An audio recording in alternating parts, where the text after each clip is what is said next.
This Prime Minister is so desperate now, he's so on the run, that he resorted just to outright lies.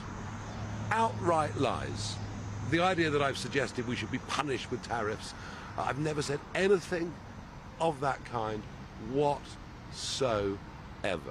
What I'm saying is the opposite. What I'm saying to Americans is, please have a chat with the British government, say this is not going to work the way it currently is, and for the betterment of both of us, let's rethink the legislation. But you're not in Parliament as PMQs, you're Reform's leader, why? So what? What can I do there? I sit in Parliament, I get abused by everybody, I get to answer once every 2 or 3 months. I don't think that should be a priority over talking here to American legislators and American companies who matter a lot to our country. Have you ever watched a man try to walk a tightrope while simultaneously pretending the rope does not exist? Well, pull up a chair and grab the popcorn, because Sir Keir Starmer has just turned that into a national sport. For months, our Prime Minister has been playing a high-stakes game of hide the Brexit, swerving and ducking the European question like a man avoiding his ex at a wedding. But the masquerade is over. In a move that has sent the Westminster bubble into a collective spasm, Starmer has finally flashed a bit of ankle at Brussels, confirming what we all knew, but he lacked the minerals to say out loud.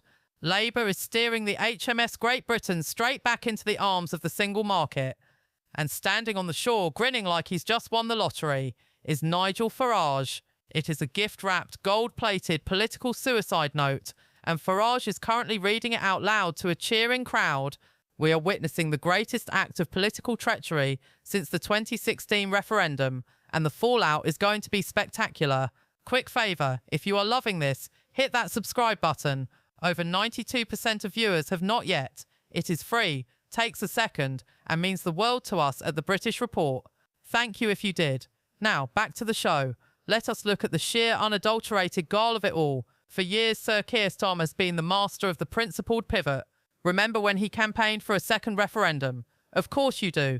He was the architect of the let's keep voting until you plebs get it right strategy. Alongside him, we have David Lammy, a man so enamoured with the European project, he probably dreams in French and wakes up humming the Ode to Joy. Lammy has never hidden his disdain for our exit, frequently acting as if 17.4 million people simply had a collective moment of madness that could be cured with enough Brussels bureaucracy.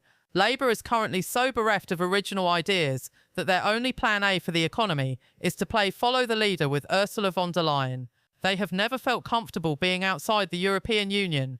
It is like they have been forced to live in a house without an interior designer, and they are desperate to get the curtains back from the shop in Paris. This isn't just a reset of relations, as they like to call it in their glossy press releases. It is a calculated, deceitful nudge toward a reworked single market, a unified economic area where goods, services, and most importantly, people can move freely.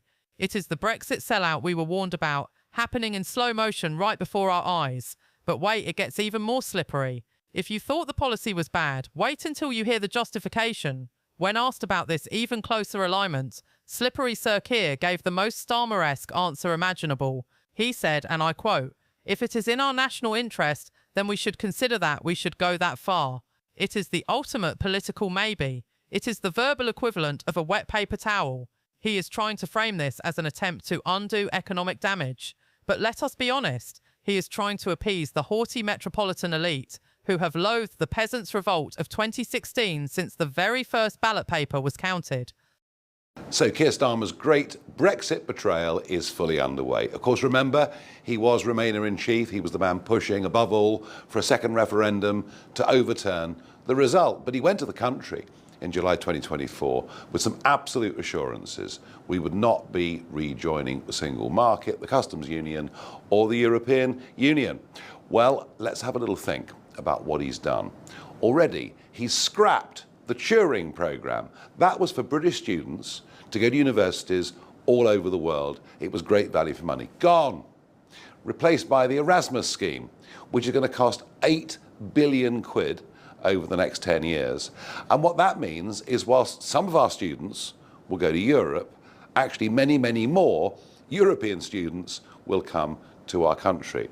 Add to that a youth mobility scheme, where once again, many more from Europe will come here than we will go there. But just this weekend, he's proudly said that we're now following single market rules on food products, and that actually we might align more closely with the single market if it's in our national interest. Well, I don't think this man even believes in anything called the national interest. He just believes in Brussels. He believes in globalism. He believes in international law and all of those things.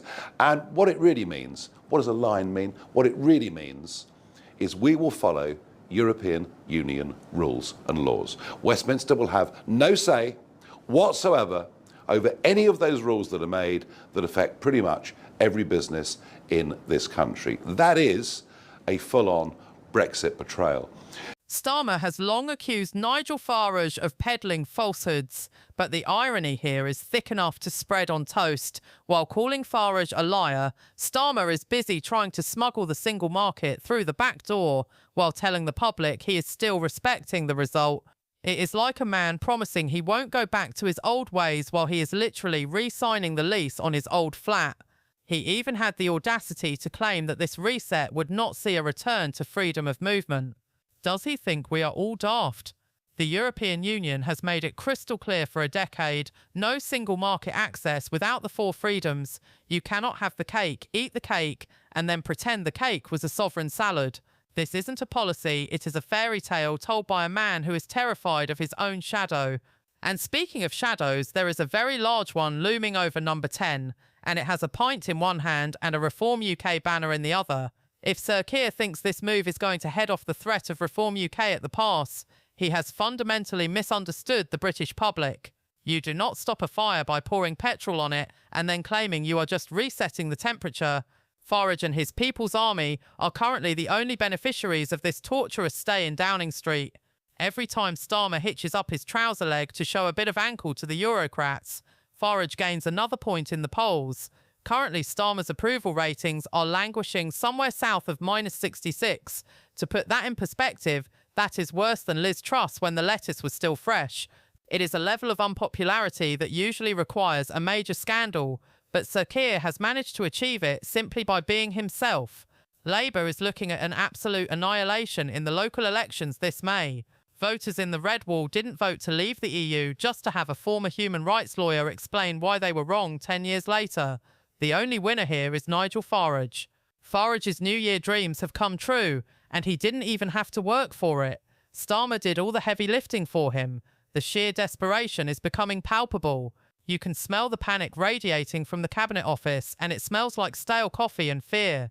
The most sensational part of this entire saga is how every attempt by Starmer to attack the Reform UK leader has backfired. It is like a cartoon villain trying to drop an anvil on someone, only to have it land on their own toes every single time. A recent hit job coordinated by Labour's media allies didn't sink Farage. It led to a surge in support so massive that some forecasts predict Reform could win over 370 seats at a general election. That is not just a protest vote, that is a total displacement of the political order. Just to make it even worse, just as the country is waking up to the sheer folly and stupidity of what net zero policies have done, remember, they've put our bills up and they've deindustrialised huge areas of Britain. We now have the most expensive industrial energy prices in the world. And yet, we're signing up to the European Union's internal energy and electricity market. The Daily Telegraph described it as net zero being doubled. We will now have to follow European Union rules on net zero. It'll further damage British manufacturing. It'll make it impossible for us to have data centres, AI, crypto, all the things that we're going to need in the 21st century. And frankly, it is an absolute sellout of British business and of British consumers with no benefit whatsoever. And it also means that there will be tariffs on goods coming in to Britain and the European Union from outside, from countries deemed to be high carbon dioxide emitters. Remember when Donald Trump put tariffs on? Everyone screamed blue murder. But now we're going to sign up to a program where we will be tariffing other countries, trading partners that are selling goods to us. The whole thing is madness. But you know what? This Parliament whether it's the Liberal Democrats, they want to join the customs union as well, which would mean we couldn't do our own trade deals. Labour, quite a few of the Tories. This is a parliament wholly unrepresentative of the country. Are there frustrations with Brexit nearly 10 years on? Of course there are. And the main one is that the Conservative Party did not take us away from enough single market rules, therefore making it easier for Starmer to realign us. And remember, one of the main reasons we voted Brexit was to get back control of our borders. And under the Boris wave, in 1 year, nearly 1 million people came in. So the Tories did not deliver on Brexit in any way at all. They never actually believed in it. And now Labour want to betray it. Well, I'll tell you something. You may think we're doing badly economically in Britain, but parts of the European Union are doing even worse. There is a whole new world out there. India, the Far East, China, so many new emerging markets around the globe. And if we sign up to single market rules, we're effectively making ourselves even more uncompetitive.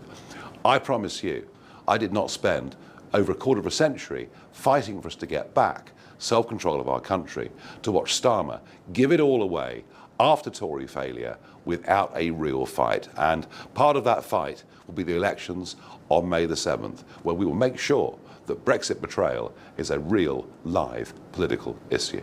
Starage is effectively handing Farage the keys to the kingdom.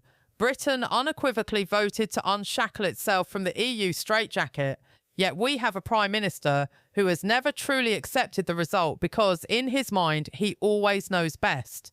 This "I know better than the 17.4 million" attitude is exactly why people have turned away from the mainstream parties. Labour is running out of ideas, they are running out of excuses, and quite frankly, they are running out of road. By trying to reverse Brexit through a policy of realignment, Starmer has committed the ultimate sin in British politics. He has betrayed the democratic mandate. So where does this leave us? We are standing on the precipice of a massive political realignment that will make the 2019 earthquake look like a mild tremor. Rest assured, this Brexit betrayal will be Sir Keir Starmer's biggest mistake. It will not save the economy. It will only serve to hasten his exit from Downing Street and pave the way for a Reform UK insurgency that is now looking more like an inevitable government in waiting. You cannot tell the British people you are moving forward while your eyes are fixed firmly on the rearview mirror, longing for the days of Brussels-mandated regulations. The British report will be here to track every move as this drama unfolds. The People's Army is on the march, the Prime Minister is in a blind panic, and Nigel Farage is having the time of his life. It is witty, it is bold, and it is a complete and utter disaster for the Labour Party. If you want to see how a government collapses under the weight of its own hypocrisy, you are in the right place. Good day to you all, and thank you for watching.